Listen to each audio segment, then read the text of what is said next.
Ел жаңалықтарына оралсақ, Қазақстан мемлекеттік қызметшілерін бағалауда түркі елдерінің тәжірибесін енгізбек. Бұл жайында мемлекеттік қызмет істері агенттігінің төрағасы айтты. Туризм саласын дамыту бойынша 60 мемлекеттік қызметші Түркияда білімін жетілдіріп, тәжірибе алмасқан.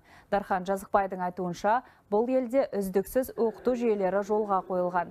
Мемлекеттік қызметшілердің кәсіби біліктілігі мен қабілеттілігін арттыру бас қосудың басты тақырыбы болды. Іс-шараға қатысушы елдердің мемлекеттік қызметтегі адами ресурстарды басқару саласындағы тәжірибесі талқыланды. Өзбекстан мемлекетінің тағы бір жақсы тәжірибесі бұл бағалауды жүйеге. Бұларды қазіргі кезде тесттік режимде жүріп жатыр, автоматты түрде бағалау. Яғни бізде де 360 градуста бағалау автоматтандырылған, бірақ та бұл кісілердің жаңағы тәжірибесін бөліссек деп отырмыз.